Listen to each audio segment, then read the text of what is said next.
Hey, and welcome to another session from Acast. My name's Lizzie and I lead the marketing team here. If you're watching this, you've either started or maybe you're about to start a new podcast. These sessions should give you all the information you need to make the most of your idea and to grow your show. We'll also walk you through some of the tools available to you as a creator on Acast. In previous videos, we've spoken about making money and growing your show, and in this session, we're going to take a look at building stronger relationships with your audience.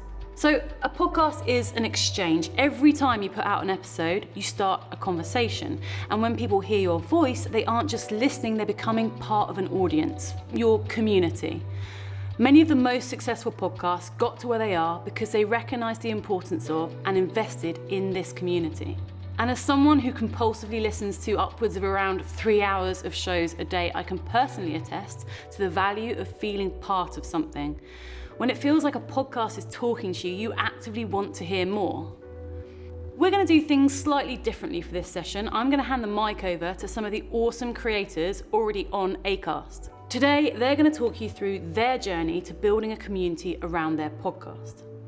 First, we're going to talk about the importance of consistency.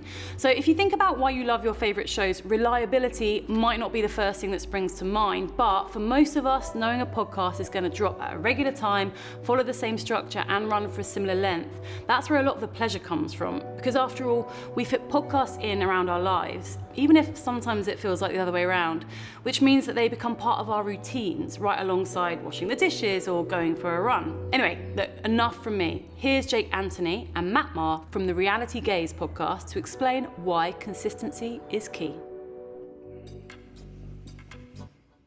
Hey y'all, I'm Maddie and this is Jake, and we are the Reality Gaze, and we are going to talk about consistency. Consistency. Which means showing up every day, whether or not every week or every week. For us, it's about 4 or 5 times a week. But you know, a lot of people think we were an overnight success, but we really weren't. We're not really a success. We're not even successful now. We did this every week. We would meet after our day jobs. We'd meet once a week on Wednesday nights. Right. And it was no matter what.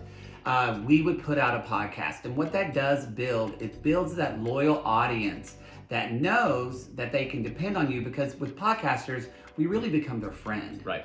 I think consistency and I think planning for us, it is absolutely necessary for us to have a daily rundown of what we need to watch, as our show involves watching a show, TV show, and talking about it. What we need to watch and what we're recording a daily basis. We use an app called Dynalist to help us do that.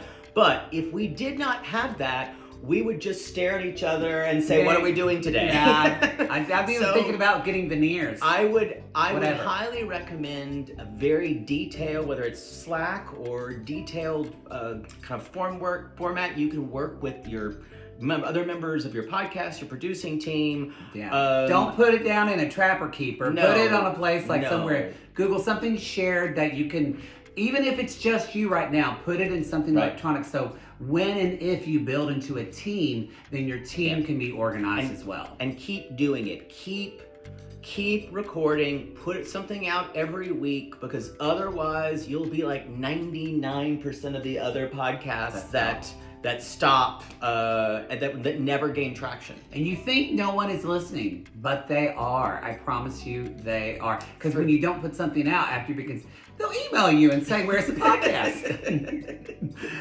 Have fun with that. Good luck, y'all. So when thinking about your audience, it can become really easy to fall into that trap of thinking only about them in terms of metrics and analytics, but really it pays to invest in the people behind the numbers. Next, we're going to hear from Luke Thompson, whose show Luke's English Podcast helps hundreds of thousands of listeners learn the English language in a way that's accessible, conversational, and entertaining. Luke's listeners are always front of mind when planning and recording episodes, and through our subscription tool Acast Plus, he has turned a lot of those listeners into paying members. So here, he tells us how he built that membership, but also how his relationship with his listeners has evolved the podcast itself. My listeners are absolutely vital for my show. because they listen to it, but also because they help me to come up with ideas for episodes with the suggestions and the questions that they send to me. They give me a sense of how my content is received and what kind of episodes I should be doing. Sometimes they actually generate content themselves because they send me voice messages which I can play in episodes, or they send me emails with stories and experiences which I can then read out and turn into episodes as well. Also, I do Q&A sessions in which I gather questions from my audience and then respond to them one by one, and that is a good way to create episodes as well. So keeping my listeners involved is really important for those reasons, but also it just creates the right kind of atmosphere, I think, for my show. I'm constantly asking my listeners to write to me, and I give out my email address in my episodes, and I direct my listeners to my website, which has a comment section. So that's another way in which I get their responses. Also, I have Twitter and YouTube as well. I have an Acast Plus subscription, and this is vital for me because it's one of my main sources of income, and it lets me keep doing this and keep doing it in the way that I want to do it. And it also allows me to create a better relationship with a smaller section of my audience. I can kind of prioritize them and also deliver content to them which is really specific for their preferences and their needs. So that's how my listeners are really important for my show beyond just listening to it. So now you should have a feel for some of the ways in which you can start to build a community around your podcast, from scheduling regular episodes all the way through to talking to listeners directly on social media. There are loads of different ways of forging a bond with your loyal listeners, but like any good relationship, they pretty much all come back to the same principle: communication. And this goes both ways. We've heard from a couple of fab podcast creators so far, but what about these audiences we keep hearing so much about? Well, we've also spoken to 5 big podcast listeners to get their thoughts and tips on why the shows they love mean so much to them and what keeps them coming back. Hello, my favourite podcast is the Adam Buxton podcast. I've been a listener since way back at the first episode, and I just love the way Dr. Buckles interviews his guests. They're always fun and interesting, and they're never the standard interview type questions you get everywhere. And there's always such a great mix of guests, everyone from comedians, directors, professors, authors and actors. So it's always a great episode to tune into week in, week out. And of course, I love all of his jingles and skits with his dog Rosie. You always feel like you're walking around the Norfolk countryside alongside him. Hi, my favourite podcast right now is Hard Fork by the New York Times.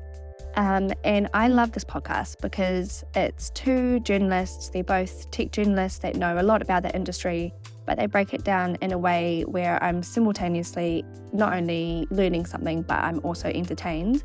So I'm personally really interested in the tech industry and what's happening with big tech giants. But sometimes when you're trying to follow reporting through, the news or any kind of print, it can feel a bit daunting, and I'm not ever quite sure of where I should go. Or I don't have the time. But it means that I know with Hard Fork, every Friday I can go for a walk, or on my morning commute, I can listen to everything that's going on in the tech industry and really understand what's happening. So that's my favourite podcast. Hey, I'm a huge fan of WTF with Mark Maron and have been a long-time listener of the show. I first listened to his interview with Robin Williams over 10 years ago, and it's just been a part of my life ever since. Obviously, the show and Mark are great, but the community of listeners on Twitter and Reddit really bring it all together. Hello, I'm Rachel. I'm subscribed to the Shag Mad Annoyed podcast through Acast Plus. I'm not usually the sort of person who subscribes to loads of stuff, but their episodes are always a highlight of my week, so I thought I'd become a member. I get to support my favourite show, but also get access to a bonus episode every week.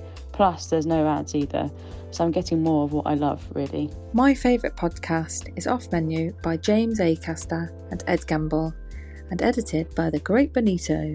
It's really funny, and you get a whole host of different guests. It's just really entertaining, and I love listening to that on my commute to work.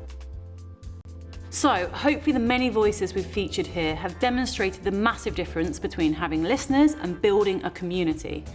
It's the difference between talking at people and starting a conversation.